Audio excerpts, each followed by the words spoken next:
Okay, so why am I here? I'm here because I make robots in my spare time. It's kind of a hobby, so I make lots of robots. If you look up on the left, there's balancing robots. I've made a whole bunch of iterations, different balancing robots, different motors, different ways to drive the motors. And then in the bottom, that's a differential drive robot I built from parts that I tore out of a busted iRobot Roomba. And in the middle, this is, it's kind of hard to see, but it's an autonomous car that I built. Also over here, you can see more of that later, hopefully outside. On the right, let me get out of your way. On the right, that's what's called a turtle bot. These are, you can buy commercially available kits from these. I usually choose to just make everything myself. So I have that over there too, if you want to see it. It's an indoor autonomous robot. It runs using a robotic operating system. And it uses so it has the base is an iRobot Kinect, which is like the Roomba, and then it uses a mini ITX motherboard and a Kinect to navigate. And it does mapping, and I have it downloaded up on now where it follows me around the room. Okay, so back to the car. When I was thinking about designing and building an autonomous car on the road, but I think what is the most important thing to you when you're sitting in an autonomous car, and obviously, how is this thing going to stop? So if you're on the highway, traveling 55 miles an hour, some pretty simple math. Typical car takes about 40 to 50 meters to come to a complete stop. So we need a sensor that can see at least that far. So a couple options that I kind of picked out that are that we can look into further for how to do this. Option one is a stereo vision camera, and the cartoon up on the right. So all of these sensors I'm going to describe have the same basic design, where you've got a left and right camera or a sensor and emitter. And for the stereo camera, you've got your left camera, your right camera, and in this drawing, the box in the middle, your object. So if you were say the left camera and you're looking out, and the box would be slightly onto your right. Now if you were the right camera and you're looking out, the box is now slightly onto your left. So what you do is you take these two images, you run computer vision processing on it to find the box, and then once you know where the box is in each image, you can do a little bit of trigonometry based on where the box showed up, what pixel it showed up on, and how far apart your two cameras are. You can calculate the distance. That's a bit simplified, but yeah, basically trigonometry gets you there. So the pros and cons of this. This is actually one I know the least about. So they are low cost, 2 cameras. Doesn't get much cheaper than that, really.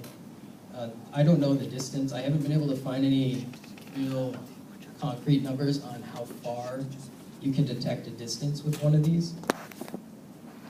The cons, at least in my opinion, are the image processing. It's dependent on you being able to find 2 like objects in each image. So it's definitely doable. You can use OpenCV to do things like this, but I think that is something to consider maybe as a somewhat of a downside of using a stereo camera. But not to discredit them, it could still totally be used. Sensor 2 is the famous Xbox Kinect everyone loves. So the Xbox Kinect is the same basic setup. You have an IR laser. Okay, you have an IR laser, and then you have a detector on the other side. So what the Xbox does is it uses what's called a structured light pattern. So for example, in this cartoon up here, the structured light in this case is just a vertical bar. And the vertical bar gets projected onto that wavy object in the back. And then if you look on the camera on the right picks up that same wavy image that gets reflected off the object. So you can do a bit of internal processing that gets done on the Kinect will report a distance from wherever that object was. The image below here, kind of blurry, but you see the hand with the little pixels on it. This is an actual Kinect image. This is what the IR laser from the Kinect looks like. It shoots out these little circular pixels instead of a vertical bar like in the drawing up there. So it shoots out these circular pixels, and if you have an object that's completely flat, the pixel will hit it straight on, and it'll show up on the detector as a circle.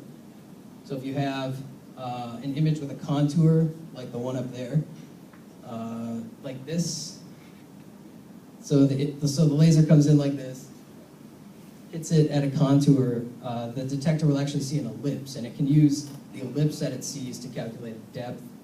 And what it does, the great thing about the Kinect is what it does is it does all the processing internally. So basically you plug it in and you get what's called a pixel cloud. And the pros and cons of it, the Kinect is obviously a very cheap sensor. They're about $50, maybe even free in some cases. Processing is internal. They easily integrate with ROS, the robotic operating system, which is what's running the TurtleBot down there. The cons with the Kinect, and I think these are some pretty big cons. Viewing distance of 5 meters. And that's on the high end. They only work best in ambient light. So those are things to consider about the Kinect. Laser scanners. Again, same basic design where you've got an emitter and you've got a receiver that picks up. So the laser shoots out its beam, the detector picks up the reflected light off of the object, and then you do a bit of trigonometry to calculate the distance. And these things come in a wide variety. You can get a single range detector, like a single point detector for a few $100s. They run all the way up to $60,000, $100,000, depending on what you want. What is this? An example, so this image here is what Google put out of what their car sees. And this is their sensor pictured up there, is actually around $60,000, so it's a bit way out of the scope of this project, I think. But you can see the resolution on that is amazing. You can see people and trees, and you can see everything around you. But other options, so they range from a few hundred to 100,000, but there are viable options for laser scanners in a few $1,000 range. You can get a 20 to 30 meter laser scanner for a few $1,000. So that's something to keep in mind, maybe. Okay, so the summary of all of the computer vision forward-seeing detectors that we're looking at. I think the likely solution will be a combination of several different sensors. For example, you might have a Kinect, several Kinects around the car to get that 5 meter distance around your car. And for lasers, instead of spending an obscene amount of money on a single detector, you can get a cheaper detector, maybe a 20, 30 meter detector, and instead, maybe we could make our own detector that reports a small number of points, maybe say 8 or 16 points out at a 30 to 40 meter distance. That might be a feasible way to go.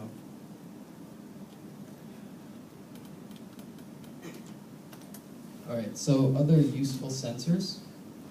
In addition to seeing in front of us, we've got a lot of other things we need. Wheel encoders. So Brian told us the car is full of sensors, and one of them is the ABS sensor. And the ABS sensor is used to calculate wheel speed, and the wheel speed is typically available on the CAN bus, and it is on Toyotas. I already looked. Oh, nice. So, GPS, we need GPS to keep track of the car's overall position in the world. So you're driving down the highway and you want to take the exit for the next highway to go south. So you need to know when to tell the car to follow the next exit. So GPS is useful for that. gyroscope, you need to know, gyroscope gives you the angular rate of the car, so the rate it's turning at. And this is useful for, say you're going down the highway, and you're just kind of drifting into the center lane. You don't want to just crank the wheel over, and obviously you crank the wheel over and you're going to crash. So what you need is a way to sense the turning rate of the car, and the easiest way to do that is with a gyroscope. Gyroscopes have a downside, and that is that they tend to drift a little bit. So the way to correct for drift in a gyroscope measurement is with an accelerometer. Those basically, you have your gyroscope measurement, and if the accelerometer isn't moving, you can correct and stop the gyroscope from drifting. That's kind of a simplified way to look at that. So those are the sensors. I think the additional sensors we could add to it. Obviously, the car's full of them, so there's tons of sensors we could look at other than these. So how do these all fit together? So this is an example from the small car there, which you'll see soon. This is how I integrate all of the sensors into that car. And it uses, it navigates by giving it a set of waypoints. And then I tell it to drive to each waypoint in order. So what it does is you turn it on, it gets its latitude, longitude from the GPS sensor. It starts moving, it gets its angular turning rate. So is it going straight, is it turning left, turning right, things like that. And then what we do from there is kind of like a logical filter, where you look to see if did you get a new GPS reading? If you got a new GPS reading, you send it to a common filter, which does kind of a predictive, gives you out like a predictive heading. And if you didn't get a new GPS reading, you do what's called dead reckoning, which says that you know your point in space 1 second ago. You know how fast you were moving, you know your rate you were turning, so you can just simply calculate where you are in the future. So this is a really important part of it, because GPS, as it turns out, is a horribly accurate sensor. It drops out, it doesn't update, so you need a way to handle that. So this is how I kind of dealt with that. So if the GPS drops out, basically it will calculate its heading solely off of the gyroscope. And then once you've got a heading, you send that to a PID controller, which calculates an appropriate steering response to send to the car. So to drive to your waypoint over there, you need to send a steering signal, an appropriate steering signal to get you into that direction. All right, so this is by far no way a concrete algorithm that I've written up for a real autonomous car. This is kind of how I see an actual autonomous car fitting together. So for example, we could get velocity from wheel encoders. We could use the GPS sensor to get latitude, longitude, send that through common filter to get a predicted heading. You can use the GPS heading data. You can use the gyroscope angular rate, send that through common filter to get a predicted heading. Previously, it's a predicted position, sorry. And then down here, this is where all of the forward vision cameras that I talked about in the beginning fit in, where you've got like an RGB camera, a stereo camera, Kinect, and you send that through a module which looks for lanes, it looks for cars in front of you, does whatever you want it to do. And then that all gets sent to like a main algorithm, a main module that looks at the car's state, its speed, its heading, its turning rate. Is there something in front of it? Does it need to take the next exit? And then this main module can make the big decisions, which is how fast should we be going? Should we be braking? What kind of turning should we be doing right now? And then that gets sent to the PID controller.